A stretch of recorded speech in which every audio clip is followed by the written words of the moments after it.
Yasoda Nandana Brajachana Ranjana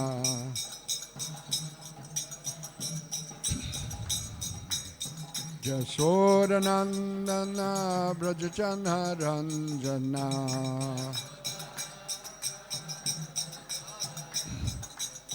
Jamuna Tira Vanachari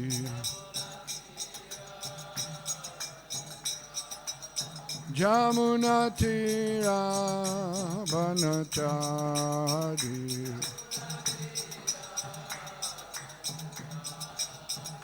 Jaya Radha Madhava Kunja Bihari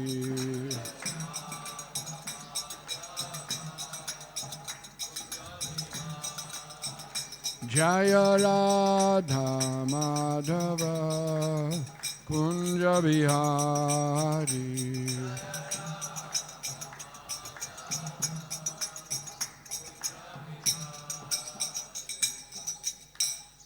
Jayam Vishnupad Paramahansa Pribraja Kacharya Ashto Tarita Shishiman Abhay Charanarvindam Bhaktivedanta Swami Maharaj Srila Prabhupada Ki Jai Ananta Kori Vaishnavrinda Ki Jai ISKCON BBT Sangstapakacharya Srila Prabhupada Ki Jai Namacharya Srila Haridas Thakur Ki Jai Prem Se Kaho Shri Krishna Chaitanya Prabhu Nityananda Shri Advaita Gadadhar Shivasadi Gaur Bhaktivinoda Ki Jai Shri Shri Radha Krishna Go Gopinath Shama Kund Radha Kund Giri Govardhan Ki Jai Shri Vrindavan Dham Ki Jai Shri Mayapur Navadip Dham Ki Jai Ganga Maya Jamuna Maya Ki Jai Srimadi Tulsi Devi Ki Jai Srimadi Bhakti Devi Ki Jai Srila Prabhupada Ki Jai Grantaraj Srimad Bhagavatam Ki Jai Samveda Bhaktivinda Ki Jai. All glories to the assembled devotees. All glories to the assembled devotees. All glories to the assembled devotees. All glories to Srila Prabhupada.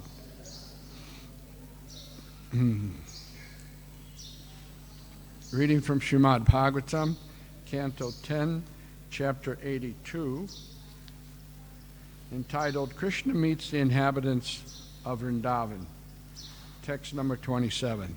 Om Namo Bhagavate Vasudevaya.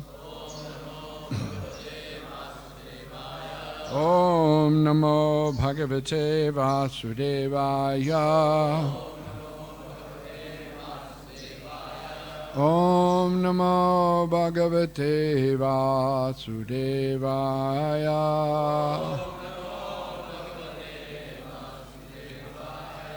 Atha Te Rama Krishnabhyam Atha Te Rama Krishnabhyam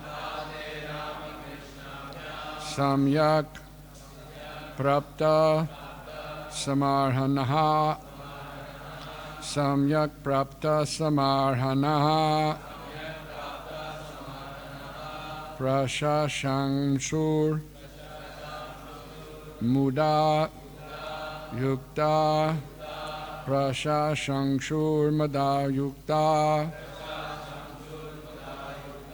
Vrishnin Krishna Parigrahan Vrishnin Krishna Parigrahan Ateta Rama Krishnabhyam Samyak Prapta Samarhanaha Prashashangsur Mada Yukta Vrishnin Krishna Parigrahan Atate Rama Krishnabhyam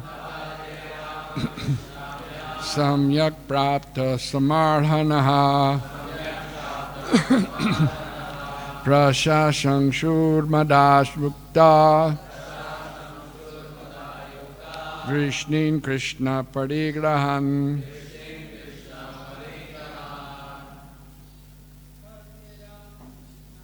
Ateta Rama Krishnabhyam Samyak Prapta Samarhanaha Prashashangshur Mudayukta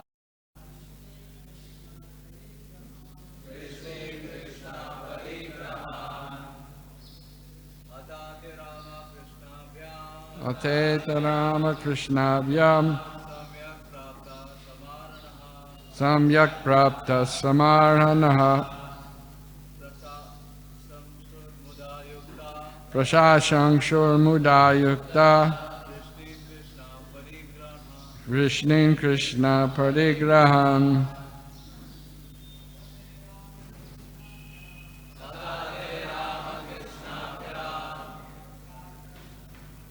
Samyak Prapta Smaharhanaha Prashashangshur Mudayukta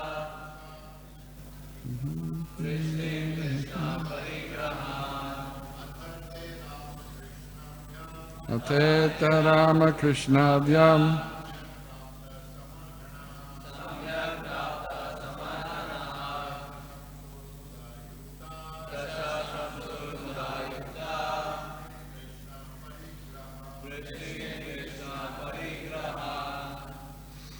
Ladies,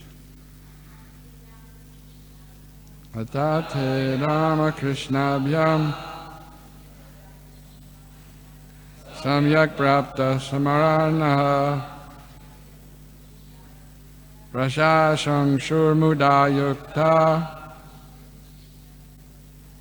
Vishnin Krishna Parigrahan Atha then Te they Rama Krishnabhyam by Balaram and Krishna Samyak properly Prapta having received Samarhanha appropriate tokens of honor Prashashangshu enthusiastically praised Mada with joy Yuktaha filled Vrishnin the Vrishnis Krishna of Lord Krishna Parigrahan the personal associates. Translation. After Lord Balaram and Lord Krishna had liberally honored them with great joy and enthusiasm, these kings began to praise the members of the Vrishni clan, Shri Krishna's personal associates. Text 28. Aho bhajapate yuyam janma bhajo nrinam aha yat prayasya shashri krishnam durdarsham apiyoginam. The king said, O king of the Bhojas, you alone among men have achieved a truly exalted birth, for you continually behold Lord Krishna, who's rarely visible even to great yogis.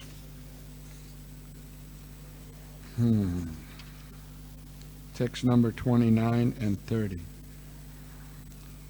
Yadrishruti shruti nutam alam panati padan vaneb jana payas chavachas chashastram bahu kalapar jitapa ghapi yad angri padma Svashota Shaktir Abhivarshatiko Kilartang Tadarshana Sparshananupatha Prajalpa Shayasanasana Sayona Sapindabanda Yesham Grihe Niraya Vartmani Vartanam Va Svarga Parvarga Virma Swayam Asha Vishnu. Translation. His fame is broadcast by the Vedas, the water that has washed his feet, and the words he speaks in the form of revealed scriptures. These thoroughly purify the universe. Although the earth's good fortune was ravaged by time, the touch of his lotus feet has revitalized her, and thus she is raining down on us the fulfillment of all our desires. The same Lord Vishnu, who makes one forget the goals of heaven and liberation, has now entered into the material and blood relationship with you, marital and blood relationship with you, who otherwise travel on the hellish path of family life. Indeed, in these relationships, you see and touch him directly, walk beside him, converse with him, and together with him, lie down to rest, sit at ease, and take your meals. Purport. All Vedic mantras glorify Lord Vishnu. This truth is supported with elaborate evidence by learned acharyas like Ramanuja in his Vedartha Sangraha and Madhva in his Rigveda Bhashya. The words Vishnu himself speaks, such as Bhagavad-gita, are the confidential essence of all scriptures.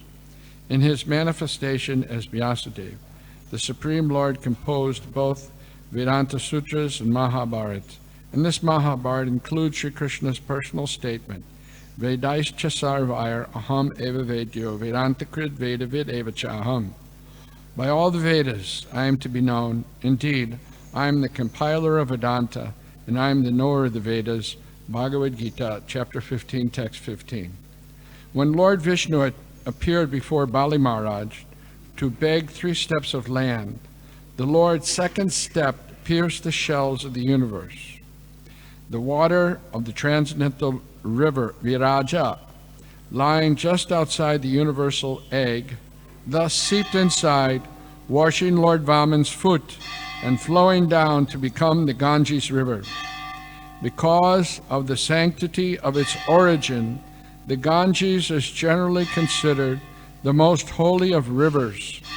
But even more potent is the water of the Jamuna, where Lord Vishnu, in his original form of Govinda, played with his intimate companions. In these 2 verses, the assembled kings praise the special merit of Lord Krishna's Yadu clan. Not only do they see Krishna, but they are also directly connected with him by dual bonds of marital and blood relationships. Srila Vishwanath Chakravarti suggests that the word bhanda, besides its more obvious meaning of quote-unquote relation, can also be understood in the sense of quote-unquote capture, expressing that the love the Yadus feel for the Lord obliges him to always stay with them.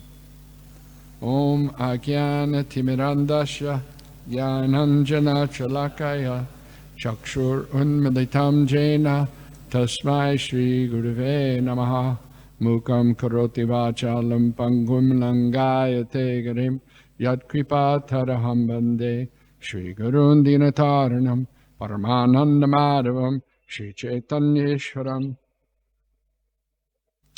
So,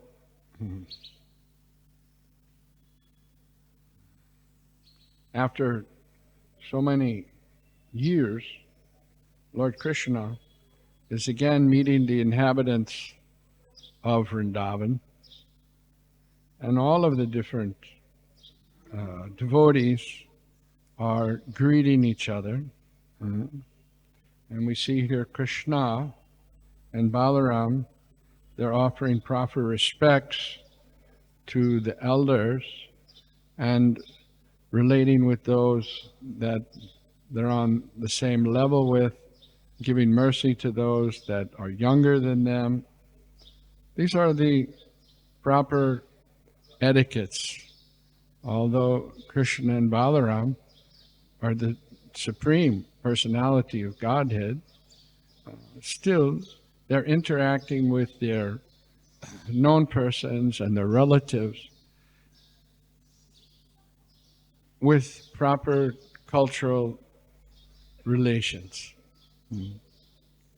Well, Krishna and Balaram, they're always setting a proper example for everyone to follow.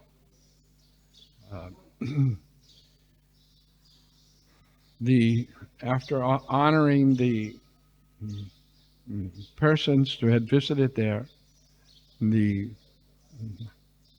kings began to glorify the members of the Vrishni dynasty, the Yadus, and how fortunate they are that they're able to have the association of Lord Krishna and Balaram, who even the great yogis find it difficult to have that association.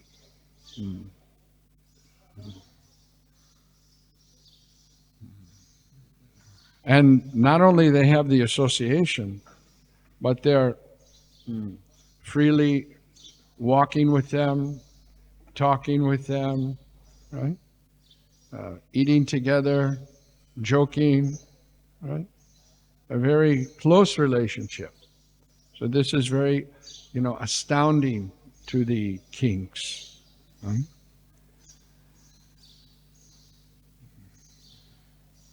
The process of devotional service is to bring one to establish a relationship with the Supreme Lord. We have so many relationships in this material world. Someone is someone's father, someone's mother, someone's brother, someone's sister. So many relationships are there. But these relationships are temporary. How long do they last? Right? How long can you be someone's relative in this material world? Huh? Not so very long. Right? Maybe 80 years you'll be around, maybe. Huh? Or even if you live for a long time, say 100, still it's temporary. Huh? The person that you're thinking is your elder brother, younger sister, mother, father, that relationship is not eternal. Bhagavatam describes that these relationships in this material world are like two twigs floating in the river. And by the arrangement of time, they come together and they're floating down the river together. But again, due to the waves of time, they're separated. So the temporary nature of relationships in this material world should help us understand that because they're temporary, because they're only for some fixed amount of time, they're not eternal. And therefore, they don't really satisfy us. There's something missing in this relationships in this material world. And basically, they're based on the bodily concept of life. One has a particular father and mother, and that relationship is with brothers and sisters. It's all based on this body. But the relationship that's there with the Supreme Lord can be the same in marital, family relationships, but that relationship is eternal.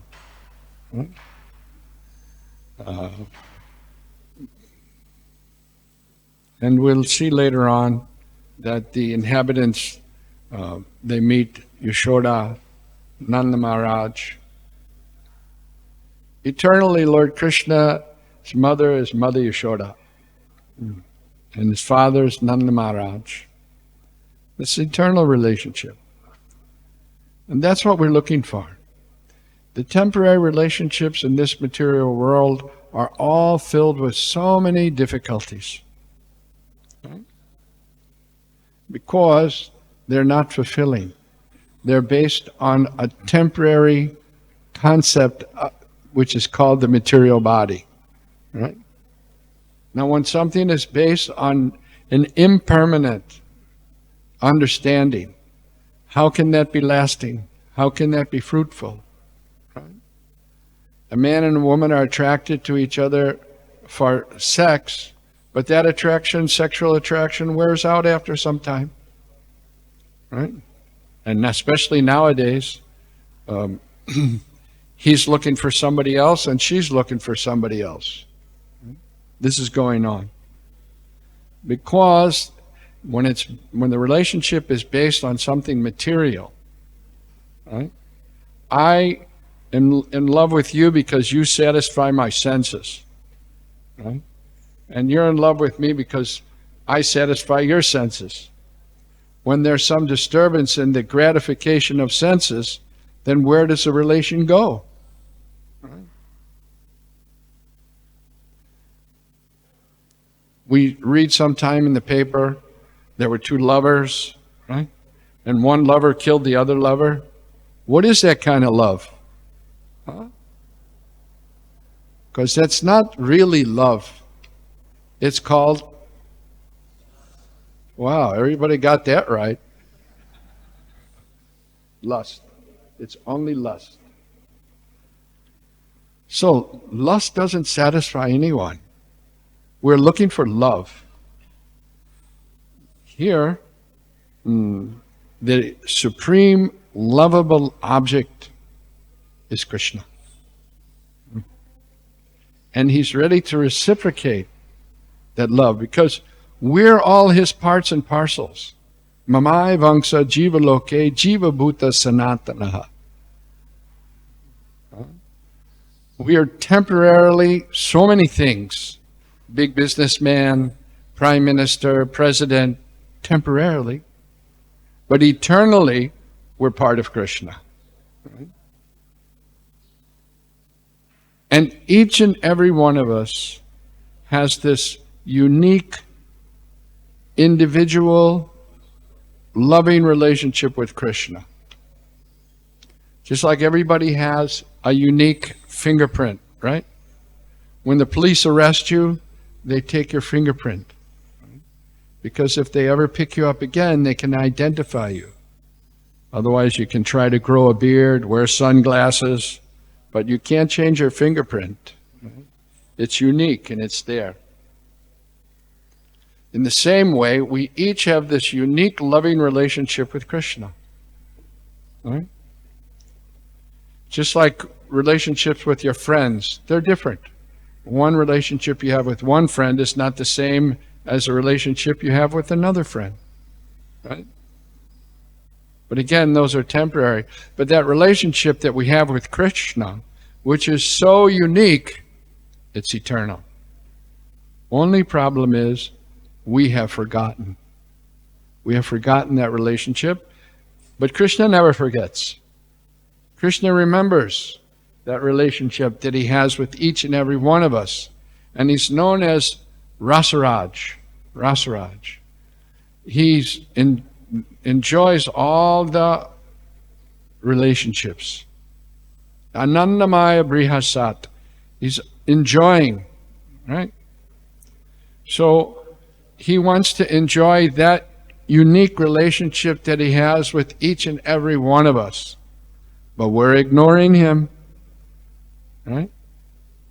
He's come with us into this material world where we're trying to exploit the material energy and have so many different relationships, sometimes as a king, sometimes as a pauper.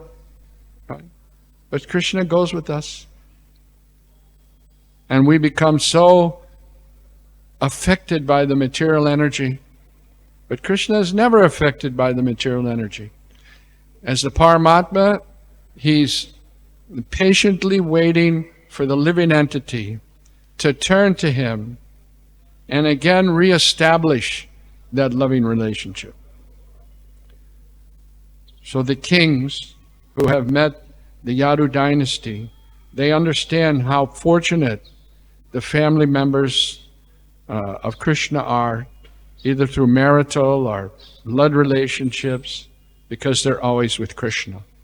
When Srila Prabhupada, in his last days in Vrindavan, he was lying in his bed in his rooms in Vrindavan. Maybe some of you have seen Prabhupada's rooms in Vrindavan. Right?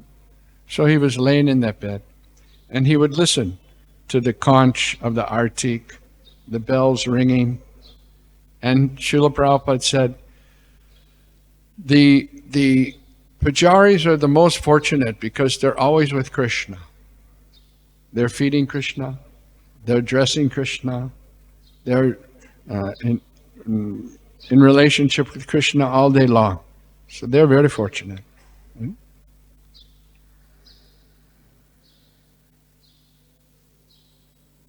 We're, as followers of Sri Chaitanya Mahaprabhu, we're meant to become fortunate. The inhabitants of Vaikuntha, they are in relationship with Krishna. They have love for Lord Vishnu and his four-armed form. Right? And they interact. And they're completely happy. But we take information from the followers of Sri Chaitanya Mahaprabhu, the 6 Goswamis of Vrindavan, that relationship that's there in Goloka, in Braj, it's very unique and very special. Very unique and very special. Why? Because the cowherd friends of Krishna, Mother Yashoda, Nanda Maharaj, and especially the gopis, their love for Krishna is so intense. It's so amazing. Now, as long as we're on the material platform, having relationships in this material world, and thinking that there's something to be gained here in this material world, right? We can't understand that relationship in Vrindavan. Right? And Shastra recommends Tashaiva heto pariteta kovido, that an intelligent person will try to seek out that thing. Talabhyate yad brahmatam uparyada, that's not available by going up to Brahmaloka and down to Patala Loka. So what is that thing that an intelligent person should seek out, that the philosophers are seeking out? It's that relationship with Krishna in the spiritual world. This human form of life is meant to seek out that thing. It's not meant to be caught up in chasing after wealth. There's a saying in India, Sabse Badiya Rupya. Right? But there's more to life than that. Shastra recommends what we should be searching out is love for Krishna. Why? Because according to our previous life, according to our karma, happiness will automatically come. It's not by our endeavor. Right? It's not by our... One may be a rickshawala. One may be a very big business magnate. But all enjoyment is the same. What enjoyment is going to come to you is fixed for you, and it's the same. You know, the rickshawala, in the morning he gets up, he has 2 slices of toast, cup of tea, and goes to work. And a man that's very, very wealthy, he gets up, and he has 2 slices of toast and cup of tea. It's not because you have so much money you can eat a whole loaf of bread and a gallon of tea.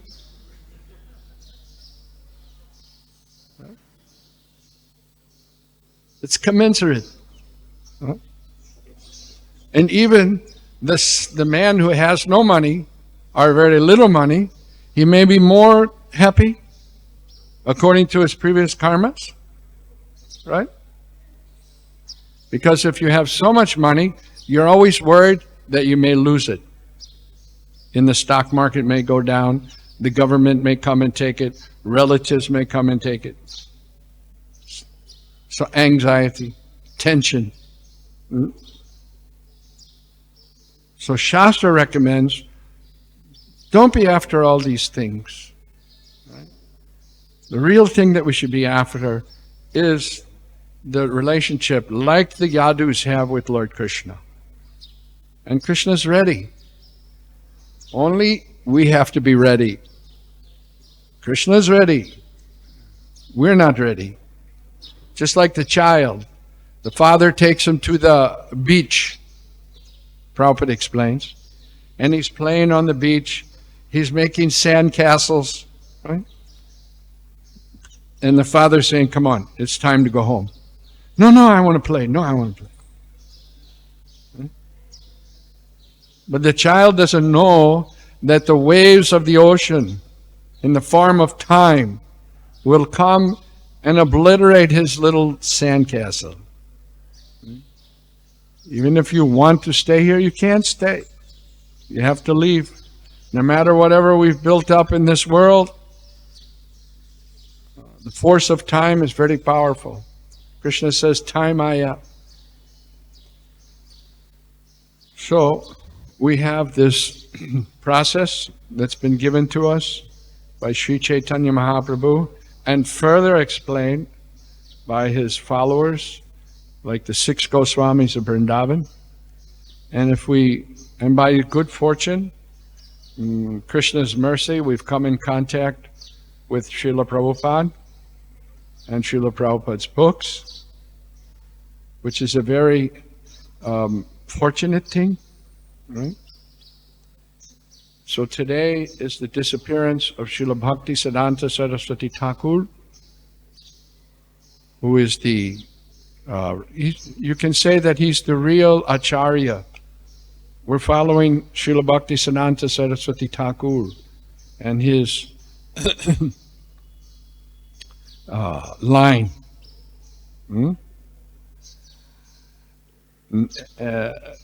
Srila Bhakti Siddhanta Saraswati Thakur is known as a ray of Vishnu, because Srila Bhaktivinoda Thakur was thinking that Lord Chaitanya should send one of his men, right, to spread the Krishna consciousness movement. Bhaktivinoda Thakur had revitalized it. Krishna consciousness, or the Gaudiya, was just an excuse for begging. Right? People didn't understand the real value. He couldn't even find a copy of the Chaitanya Charitamrita. Things had become so covered over by time after the disappearance of Sri Chaitanya Mahaprabhu. But he could understand that there was so much value in the movement of Sri Chaitanya Mahaprabhu.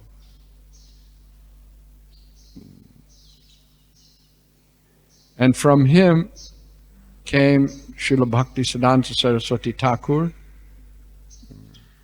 who is referred to as a ray of Vishnu. Time to time, Krishna sends a very powerful Acharya to spread Krishna consciousness for the benefit of the spirit souls. So today is his disappearance.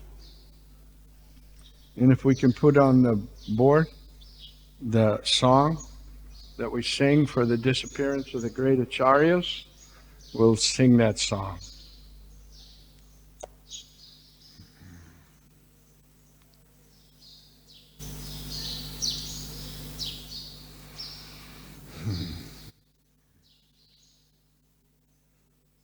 हो गया? Je anilo prema dana karuna prachure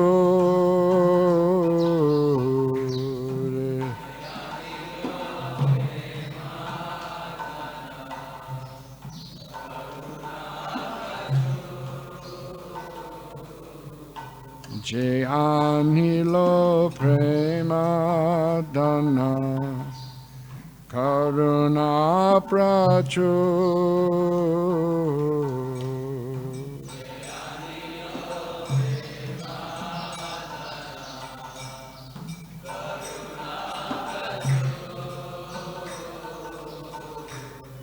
Heno Prabhu Kota Gela Acharya Thakur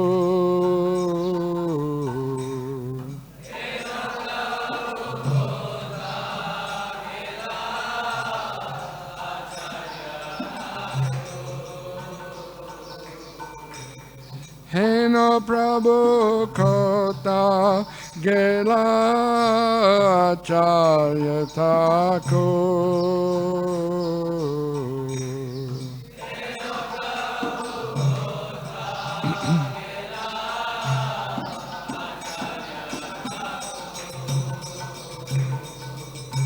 Kaha Mora Swarup Rupa Kaha Sanatan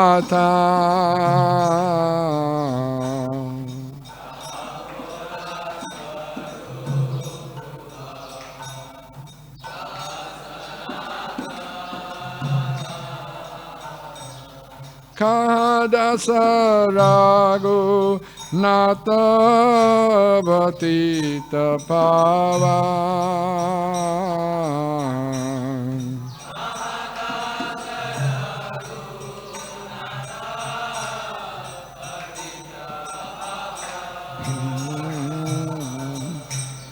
Kaha Mora Bhata Juga Kaha Kavira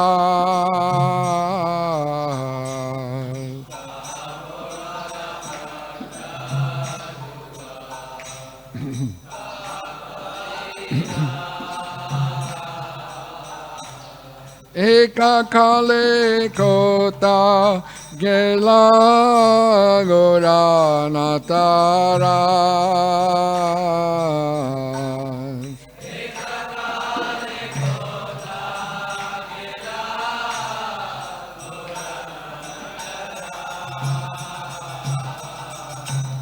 Pashanik Gatiba Mata Anale Pashiva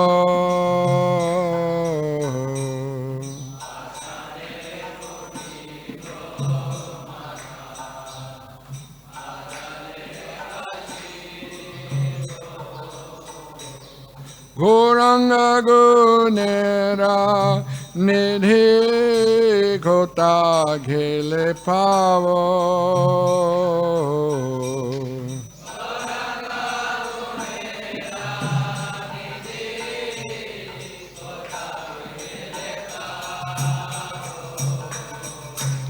Sab Saba Sangira Sange Je Koilo Vila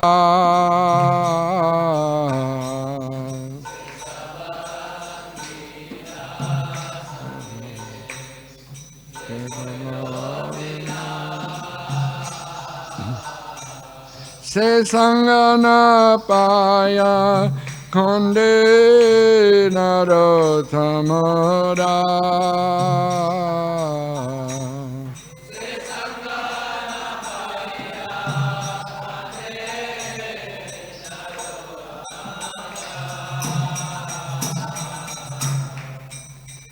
He who brought the treasure of divine love and who was filled with compassion and mercy, where has such a personality as Srinivasacharya gone?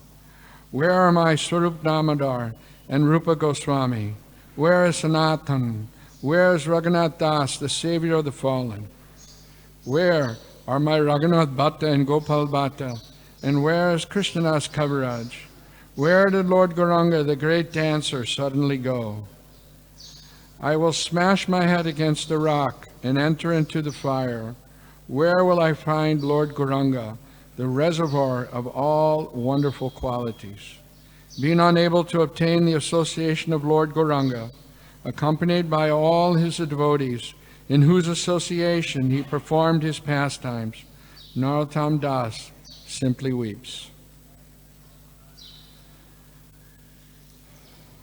So this book was written many, many years ago by Rupa Vilas Prabhu while he was living in Vrindavan. He regularly would speak on the appearance and disappearance days of the acharyas and devotees. And he had done a significant amount of research, and he used to come with a manila folder that was filled with loose papers, and we would discuss in Vrindavan. But after some time, he thought, okay, let me put it together as a book. And he wrote this book called A Ray of Vishnu. This book is in the library. We got a couple of copies. So if you like, you can check it out there.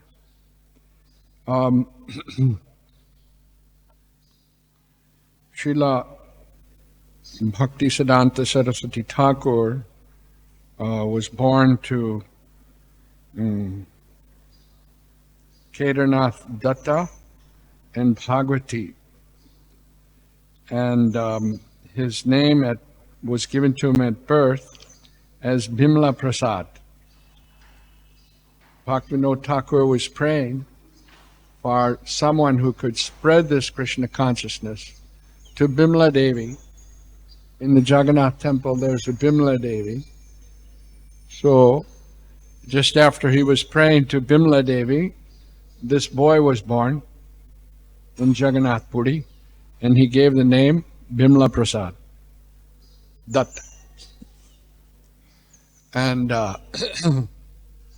so, when the child was small, at the time of Rath Yatra,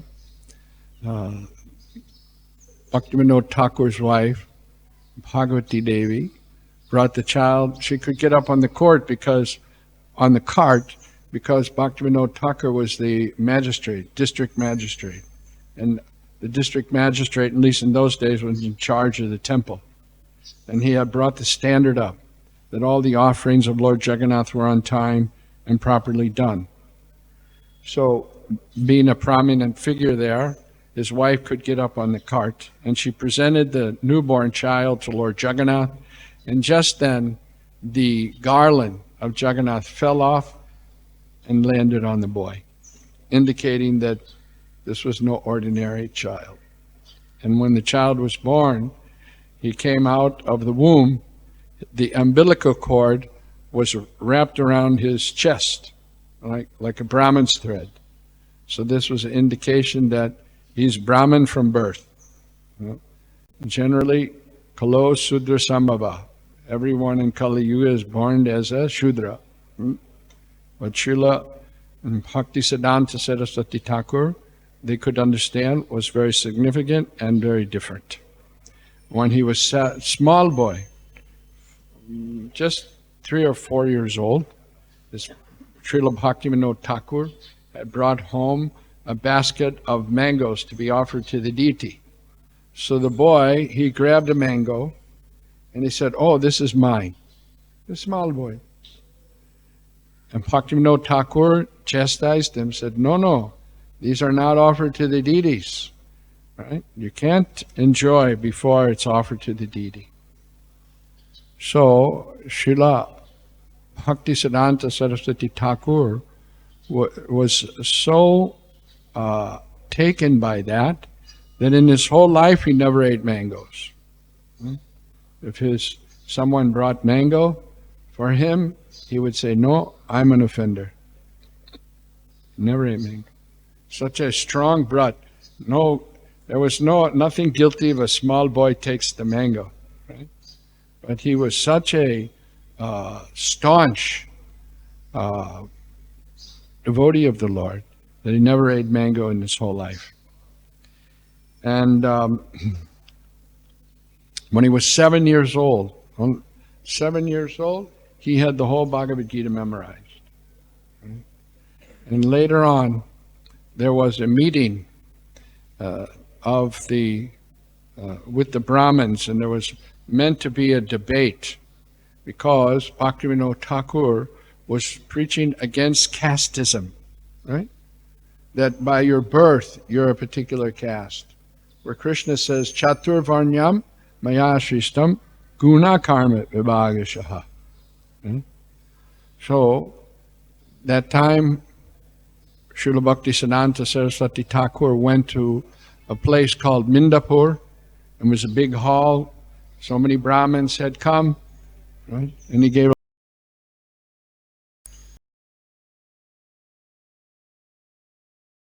Saraswati Thakur was of a Brahmin, right? And all they became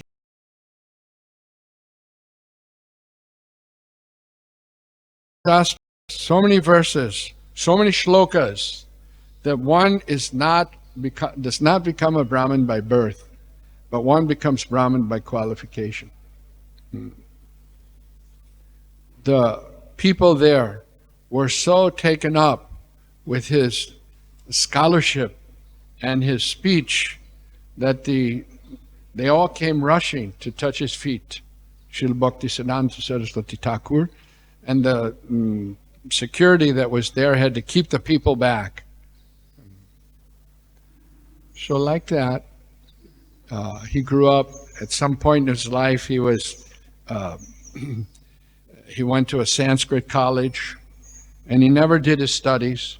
He would always be in the library because there were many shastras in the library. He was always reading them. But even though he never did his studies, he passed everything. You know? So he became proficient in Sanskrit, and especially he was interested in astrology, and he wrote a book called Surya Siddhanta, right? And like that. But he was at the same time inculcating from Srila Bhaktivinoda Thakur the essence of the Gaudiya Sampradaya philosophy that Sri Chaitanya Mahaprabhu taught and his followers. And so later on, he was living in Mayapur, and he was chanting. He had a vow to chant 1 billion names. We have a vow to chant 16 rounds, and we can't do it. He had a vow to chant 1 billion names. So he was living in Mayapur in a very austere situation, in a small little hut. So he was absorbed in chanting, always chanting. Hare Krishna, Krishna Krishna.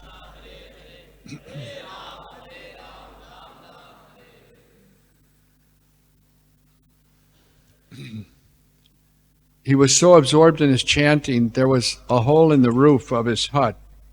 But instead of fixing it, he put an umbrella up and continued to chant. Hare Krishna, Krishna Krishna. Hare Hare Ram. Later on, Srila Bhaktivinoda Thakur, when it came time for him to get initiation, he introduced him to Gaur Kishore Das Babaji Maharaj, and you take initiation from him. Gaur Kishore Das Babaji Maharaj was a very recluse Babaji, always chanting. He didn't want to be bothered. People would come for ashirwad and blessings, and so he went out in the place where the people passed stool because he knew people wouldn't come to bother him there, so he could continue his bhajan of chanting. But he couldn't read. He was illiterate, but a very high-level devotee. And when Srila Bhaktisiddhanta Saraswati came to him for initiation, he told him, "No, I can't even read. How can I give you initiation? You're such an erudite scholar. I won't give you initiation." So Srila Bhaktisiddhanta Saraswati Thakur requested again and again, but he was reluctant. Then when he told them, "What is the use of my life if you don't give me initiation?" He indicated that he'd finish his life if he didn't get initiation. So then Gaur Kishore Das Babaji Maharaj initiated. And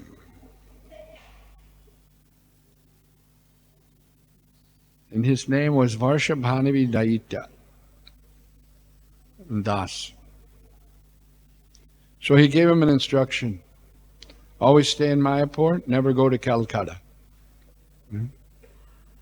Always stay in Mayapur, never go to Calcutta. After some time, Gaur Kishore Das Babaji Maharaj passed away. And he had given instruction that when I pass away, my body should be dragged through the streets of Navadvip.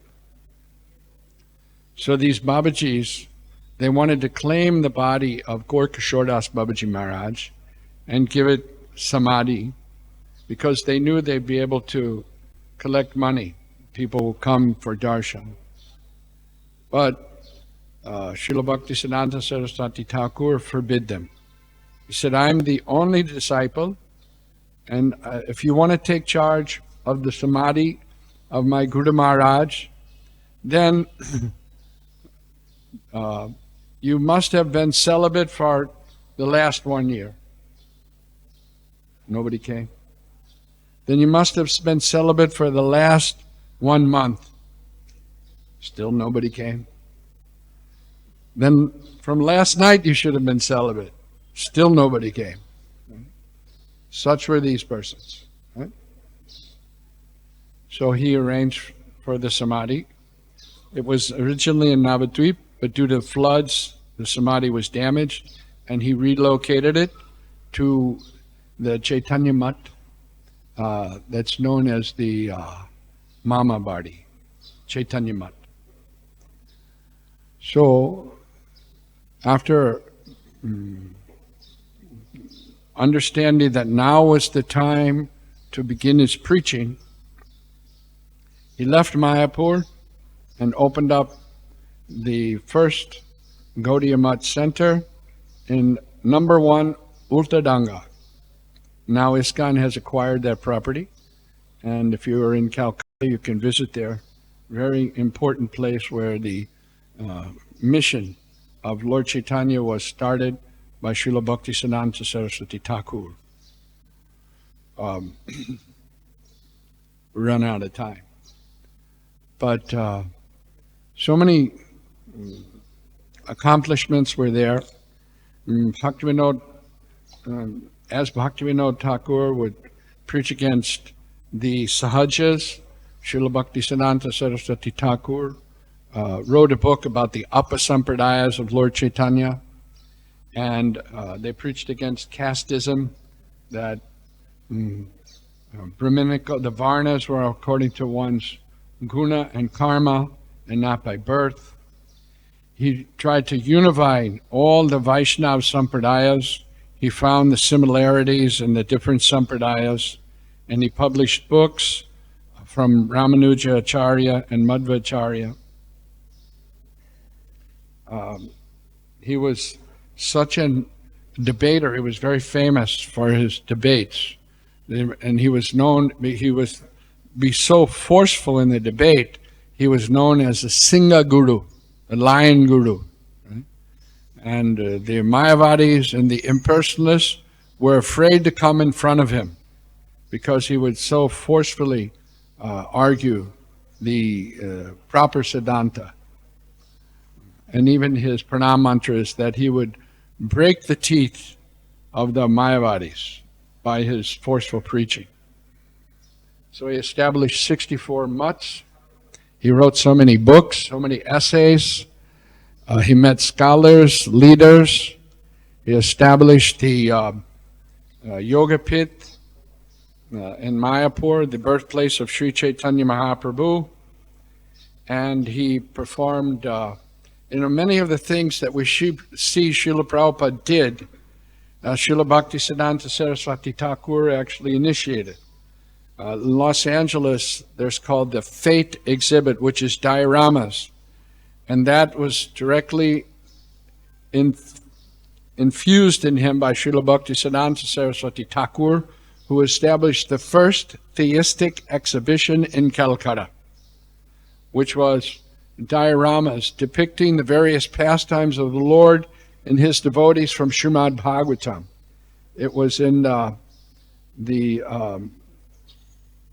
Maidan, and many thousands of people came to that theistic exhibition, and it ran for 1 month. So many people came, and so much preaching was done there. And he emphasized the printing. In fact, he called the printing press the Brihat Mridanga, the greater Mridanga. He said that a Mridanga can be heard for a few blocks, but this Brihat Mridanga, the printing press, that can be heard around the world. So he specifically gave instructions to Srila Prabhupada that if you ever get money, print books. And Srila Prabhupada said that he followed that blindly. He didn't know what would be the result, but we can see the result is the Krishna consciousness movement has spread all over the world by following that instruction. And we're sitting here glorifying Srila Bhaktisiddhanta Saraswati Thakur by the fact that Srila Prabhupada followed so carefully that instruction. Any other comments, pastimes, or remembrances of Srila Bhaktisiddhanta Saraswati Thakur? Hare Well, Krishna. you can say now. Hare Krishna. Thank you. Hare Krishna. Nice lecture. When Srila Bhaktisiddhanta was 6-year-old boy, Bipin Bihari Goswami came to visit Srila Bhaktivinoda Thakur. Then Bhaktivinoda Thakur offered obeisances. Then Bipin Bihari Goswami kept his feet on the head of Bhaktivinoda Thakur. Then Srila Bhaktisiddhanta, who was 6-year-old boy, he chastised Bipin Bihari Goswami. Do you think you have power to keep your feet on my father's head? Do you know who he is? He is a manjari in the pastimes of Krishna. And then that Bipin Bihari Goswami said, hey, your son is very impudent. One thing you mentioned about that arguments. Once there was a conference in one very big hall in Kolkata on January 1st or 2nd in 1901. Srila Bhaktisiddhanta argued with him so fiercely that he was a very famous scholar. He wetted his pants, he passed stool and urine in his dhoti. He became so scared. Then Srila Bhaktisiddhanta felt very bad. And he said, from now onwards I will not take arguments like this. Then one more point, Srila Prabhupada, Srila Prabhupada was sitting on veranda of Radha Damodar temple. Mr. Gopal Ghosh, he was visiting. Then he saw Prabhupada, he wrapped a kambal around his body.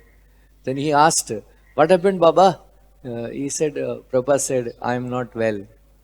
I am a little feverish. Then next day when he visited, Srila Prabhupada was very happy. He was, they said, oh, you are all right? Yeah, yesterday my Guru Maharaj came and spoke to me.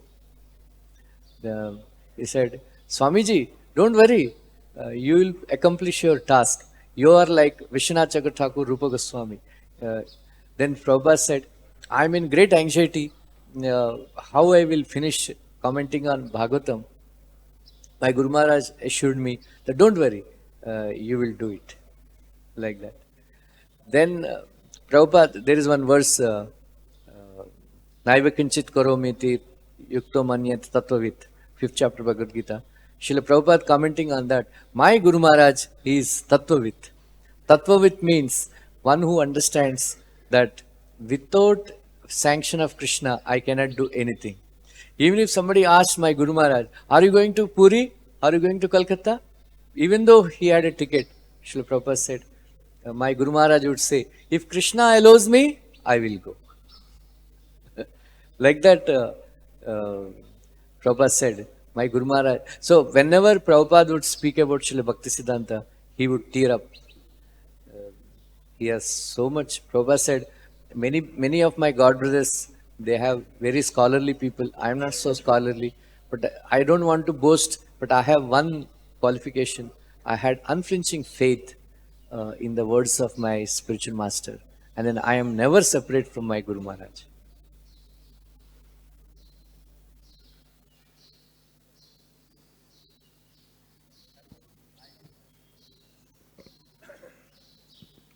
Hare Krishna Prabhuji. How Bhaktisiddhanta Swami Maharaj left his body? He was sick or natural death? How it was happen?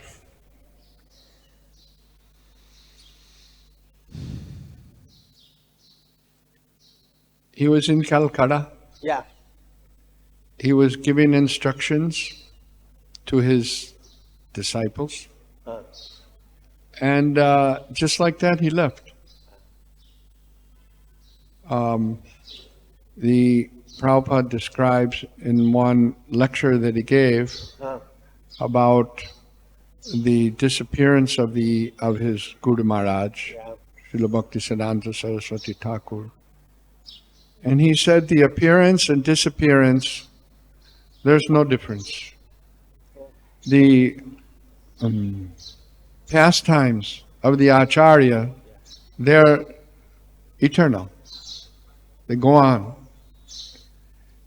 Just like it's 6 o'clock in Bombay, but after some time it's no longer 6 o'clock in Bombay, it's moved on the time, but it's 6 o'clock somewhere. In the same way, the Acharya, his activities, they may not be manifest here, but somewhere, some universe, the Acharya is performing his pastimes of spreading the message of Chaitanya Mahaprabhu through kirtan.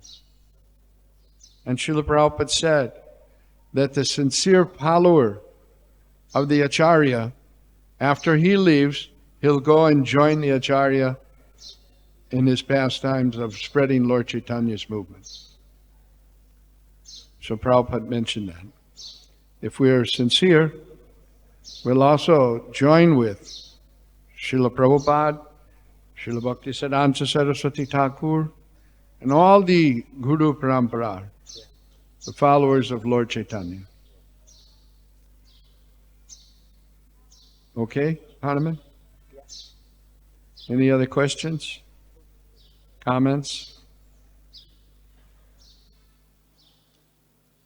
Srila Bhaktisiddhanta Saraswati Thakur ki, Srila Prabhupada ki, Sri Chaitanya Mahaprabhu ki, Nitai Gaur Premanandi.